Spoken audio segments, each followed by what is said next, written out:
एक तालाब में दो मछलियां रहती थी। एक थी शतबुद्धि 100 बुद्धियों वाली, दूसरी थी सहस्त्र बुद्धि 1000 बुद्धियों वाली। उसी तालाब में एक मेंढक भी रहता था।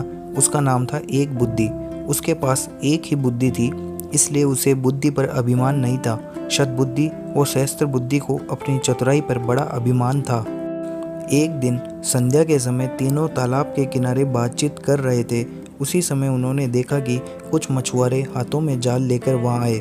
उनके जाल में बहुत सी मछलियां फंसकर तड़प रही थी। तालाब के किनारे आकर मछुआरे आपस में बात करने लगे। एक ने कहा, इस तालाब में कुछ खूब मछलियां हैं, पानी भी कम है, कल हम यहाँ आकर मछलियां पकड़ेंगे। सबने उसकी बात का समर्थन किया। कल सुबह वहां आने का निश्चय करके मछुआरे चले गए। उनके जाने के बाद सब मछलियों ने सभा की। सभी चिंतित थे कि क्या किया जाए। सबकी चिंता का उपहास करते हुए सहस्त्र बुद्धि ने कहा, डरो मत, दुनिया में सभी दुर्जनों के मन की बात पूरी होने लगे तो संसार में किसी का भी रहना कठिन हो जाए। सांपों और दुष्टों के अभिप्राय कभी पूरे नहीं होते, इसलिए संसार बना हुआ है। किसी के कथन मात्र से डरना कायर पुरुषों का काम है। प्रथम तो वे यहाँ आएंगे ही नहीं, और यदि आ भी गए तो मैं अपनी बुद्धि के प्रभाव से सबकी रक्षा कर लूँगी। शतबुद्धि ने भी उनका समर्थन करते हुए कहा, बुद्धिमान के लिए संसार में सब कुछ संभव है। जहाँ वायु और प्रकाश की भी गति नहीं होती, वहाँ बुद्धिमानों की बुद्धि पहुँच जाती है। किसी के कथन मात्र से हम अपने पूर्वजों की भूमि को नहीं छोड़ सकते। अपनी जन्मभूमि में जो सुख होता है वह स्वर्ग में भी नहीं होता। भगवान ने हमें बुद्धि दी है, भय से भागने के लिए नहीं, बल्कि भय का युक्तिपूर्वक सामना करने के लिए। तालाब की मछलियों को तो शतबुद्धि और सहस्त्र बुद्धि के आश्वासन पर भरोसा हो गया, लेकिन एक बुद्धि मेंढक ने कहा, मित्रों, मेरे पास तो एक ही बुद्धि है, वह मुझे यहाँ से भाग जाने की सलाह देती है। इसलिए मैं तो सुबह होने से पहले ही इस जलाशय को छोड़कर अपनी पत्नी के साथ दूसरे जलाशय में चला जाऊंगा।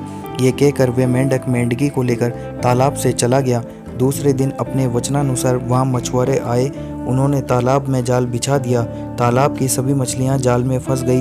शतबुद्धि और सहस्त्र बुद्धि ने बचाव के लिए बहुत से पैतरे बदले, किंतु मछुआरे भी अनाड़ी न थे।